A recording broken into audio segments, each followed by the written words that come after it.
Jean, bonjour. Merci Bonjour. de nous accorder un petit peu de temps durant ce marathon du Festival d'Angoulême. Avec Je pense plaisir. que c'est un peu compliqué parfois. Donc nous nous voyons pour ce magnifique album, Les Illuminés.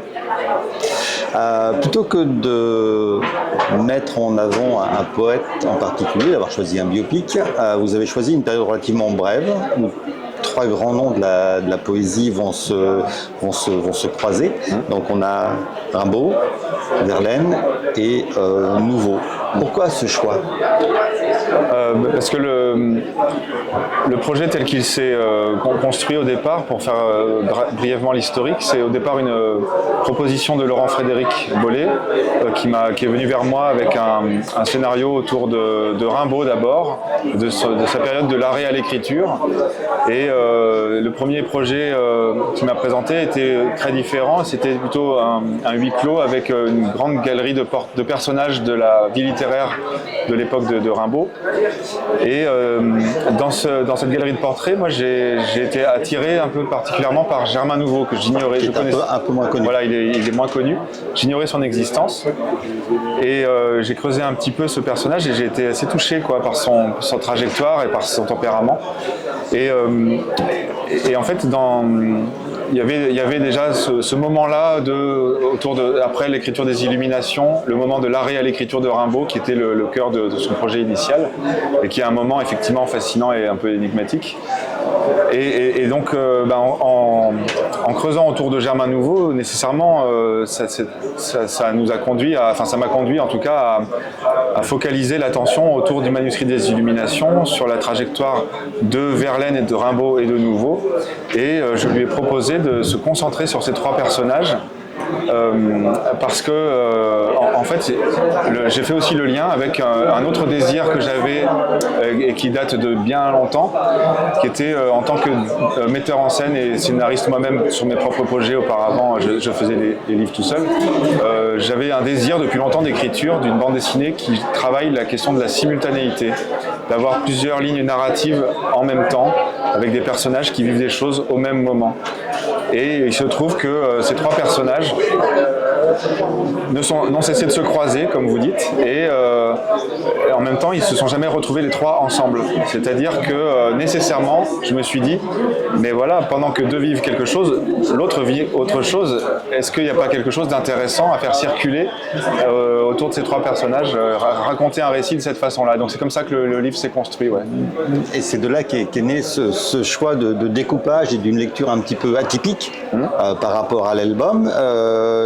Mais une fois qu'on a passé une planche ou deux où le regard et le cerveau s'est un petit peu adapté en fait à cette lecture, elle devient étonnamment fluide et prenante. Donc effectivement, c'était pour superposer les parcours des personnages, parce qu'en fait on lit horizontalement et non pas oui, bien verticalement. Sûr. Mais ce qui me stimulait dans cette expérience-là, c'était le fait que ça suscite des lectures ouvertes. Il y a plusieurs façons de lire le livre, et c'est assez intuitif en fait en fonction de chacun. Et que parfois, peut-être que dans le fil de la lecture, on va varier aussi dans la façon de le lire. On va peut-être pouvoir continuer d'une page à l'autre à un endroit, mais peut-être aller dans la bande d'en dessous à un autre moment. Enfin, on va pas toujours avoir les mêmes façons de lire la chose, ou on peut la relire d'une autre façon et on percevra d'autres liens. Ce qui m'a beaucoup intéressé surtout, c'était dans ces différents niveaux de narration, d'abord d'essayer d'être le plus léger et fluide possible, le plus vivant possible. Que ce soit pas un casse-tête de lecture du tout, quoi. C'est finalement pas si compliqué que ça. J'ai l'impression, même si effectivement au tout début il y a une surprise dans ce mode-là qui est pas habituel.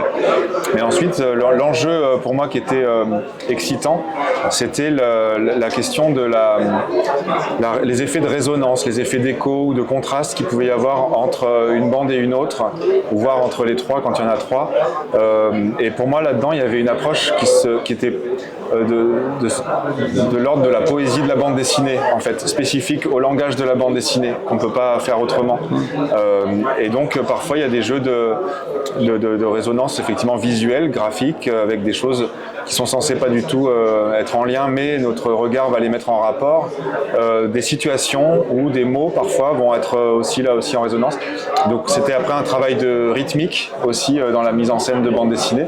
Donc là, c'était vraiment passionnant à essayer d'aller sur ce registre-là et d'emmener la lecture aussi vers une approche qui va au-delà de simplement suivre la suite du récit et vouloir savoir la suite, etc. Là, il y a possibilité de forme de dégustation d'autres dimensions, en fait, où les choses vont se croiser, que l'enjeu du suspense n'est pas le plus important, en fait. Et le choix de la couleur participe énormément à cette fluidité de lecture. Le fait d'avoir, on va parler de strip peut-être en horizontal. Est-ce que c'était tout à fait volontaire? Oui, au départ, je voulais commencer, j'avais pas en tête tout de suite l'idée d'avoir des camaïeux de couleurs qui unifient chaque bande, mais ça s'est imposé très vite en fait parce que ça ajoutait de la lisibilité à ce dispositif. Donc il n'y a pas que ça, il y a un écart aussi de blanc un peu plus grand entre les différentes bandes qui permettent aussi de ne pas se perdre, mais ce sont des petits détails subtils, mais finalement la couleur était le plus évident pour simplifier complètement cette dimension-là. Et en plus, la couleur en camaïeux, elle permettait de poser des ambiances, des tonalités et de jouer du chaud et du froid, par exemple, ou d'autres types d'ambiances. Et curieusement, mon influence graphique était au départ beaucoup de la peinture impressionniste ou post-impressionniste, avec l'envie de faire quelque chose qui ressemble à de la matière avec de la touche et des jeux d'ombre et lumière. Mais le fait d'avoir unifié les séquences avec des tonalités en camaïeux, ça a ramené ces images-là du côté de la photographie ancienne, avec des camaïeux de sépia ou de bleu ou de noir et blanc, etc. Ça permet aussi, le choix de ces couleurs, ça permet d'estomper les personnages. On a l'impression qu'ils se fondent quelque part dans le décor et qu'ils n'ont pas une présence réelle. Ah oui, il y avait la couverture le traduit un peu ça. D'ailleurs, il y avait l'idée avec le brouillard en plus qui accentue cette dimension-là un peu évanescente, fantomatique, et qui les met un peu à part du monde dans des limbes alcooliques. Ouais, il y a un peu de ça. Oui. Puis il y a l'idée, cette histoire de la touche, elle était importante parce que c'est l'idée du personnage un peu à fleur de peau. On est beaucoup dans le registre aussi d'être un peu au plus proche des sensations un peu émotionnelles de ces personnages-là et essayer de les saisir dans le vif. Il y avait un peu cette quête-là, et donc effectivement, c'est volontairement un dessin qui est plus flou que net, et qui du coup essaie de traduire des sensations.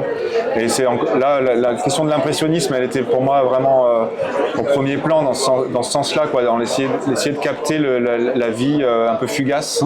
Et dans la narration, c'est un peu ça aussi, puisqu'on est dans des chapitres conçus comme des petites tranches de vie assez brèves. C'est très elliptique. En fait, on passe d'une tranche à une autre. Et en fait, c'est comme des touches aussi. On va brosser des petites choses un peu fugaces et on va passer à autre chose. Et l'ensemble fait qu'on a une image qui se forme, mais qui est elle-même aussi faite de plein de trous, de choses floues. Est-ce que vous aviez un goût particulier pour la poésie ou ce sont vraiment la trajectoire de ces personnages qui vous a attiré? Alors moi je ne suis pas un grand lecteur de poésie personnellement.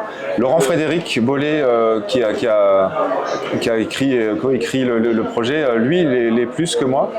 Et donc lui, ça faisait longtemps qu'il avait envie de travailler sur ses figures littéraires et que ça le hantait. Et d'ailleurs, il a abandonné des personnages en cours de route. J'imagine bien qu'il aura d'autres projets où il va prolonger un peu ce goût-là.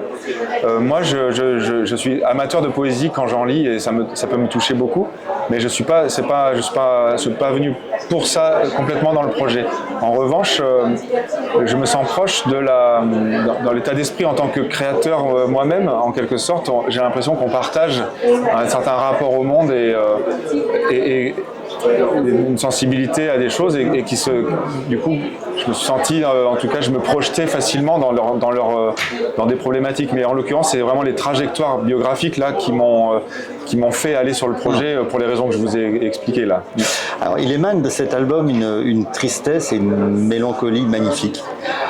Nous sommes éloignés en fait de la belle époque et des lumières et du floral. Comment est-ce que vous avez réussi à vous imprégner de cette ambiance dans laquelle vivent les trois poètes? Bien, c'est une histoire de projection, encore une fois, mais en essayant de se mettre à leur place, c'est aussi c'est quand même aussi mine de rien la littérature que j'ai pu lire aussi sur cette époque-là, sur ces contextes-là. Simplement la littérature aussi historique, de biographie justement des personnages, où on peut ressentir quand même ce qu'ils ont pu vivre, les états dans lesquels ils ont été. Et puis encore une fois la peinture de Degas, moi j'avais en tête très vite l'absinthe de Degas dans mes premières images quand j'ai eu en tête ce projet-là, quoi. Et il y a du coup tout un imaginaire, enfin une ambiance qui est très forte, quoi, qui vient avec, et un désir de représenter ces ambiances-là, ouais, moi sur la couverture, je me souviens d'avoir en tête des notions comme quelque chose le côté bancal. Le côté c'est pas le mot bancal d'ailleurs que j'avais en tête, enfin bon bref, et donc il y avait ce côté où le livre il part dans beaucoup de directions, on est dans des parcours chaotiques, il y a ce truc là de personnages, il y avait beaucoup de faux départs aussi, ou des renoncements, des choses, faire saisir ça, c'était aussi ça qui m'intéressait dans la mise en scène et dans la narration, montrer ces trajectoires, ouais, un peu chaotiques, quoi. J'ai trouvé ça très plaisant en fait à rentrer là-dedans. Il y a donc nos trois poètes, mais il y a un autre personnage, j'allais dire, c'est le recueil des Illuminations. Est-ce que il ne prend pas une place prédominante quelque part? On s'interroge au bout d'un moment sur la part de Rimbaud dans les Illuminations. Est-ce que les autres ont interagi avec? Et puis cet album qui à la fin, enfin ce recueil, qui à la fin semble, alors deux choses l'une, ou leur brûler les doigts, ou au contraire les attirer pour le revendiquer. C'est assez particulier. Oui. Ben, c'est vrai que c'est le lien entre ces trois personnages. En effet, moi j'avais en tête cette question du manuscrit qui leur brûle les doigts. J'ai vraiment été dans ce projet-là avec ça en tête. Et en effet, c'est en même temps, comment dire, on a essayé de le faire exister sans vraiment le montrer. Il n'y a pas beaucoup de citations d'ailleurs non plus dans le livre.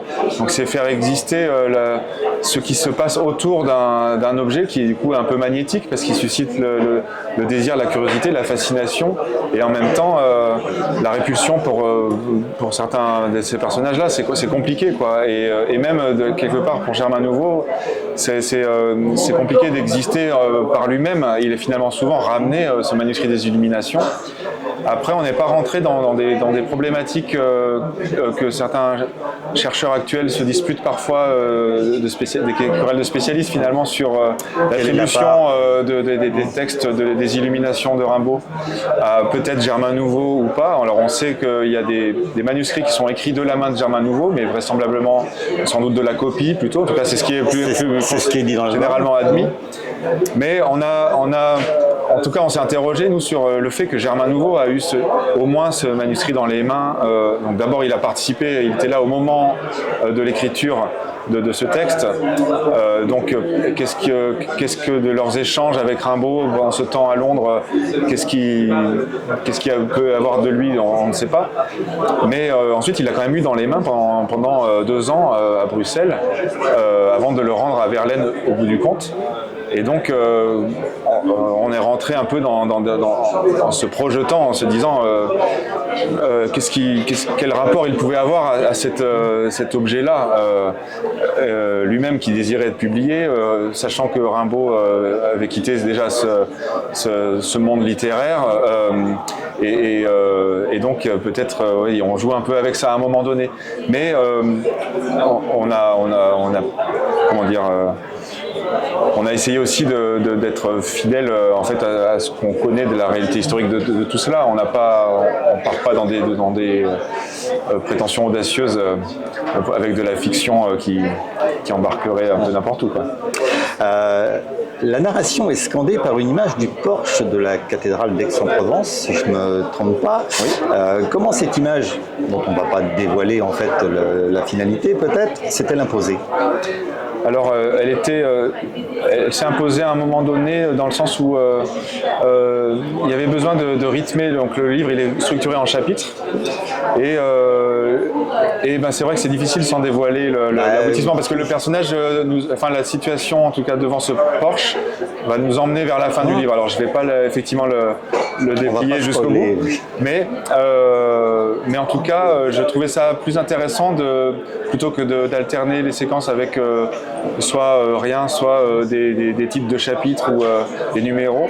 Je trouvais ça plus intéressant d'amener une ligne narrative supplémentaire, en fait, discrète, qui est aussi un point fixe, c'est-à-dire que tous les chapitres, finalement, nous font errer. Il y a l'histoire de l'errance, c'était un peu ça le mot que je cherchais aussi tout à l'heure.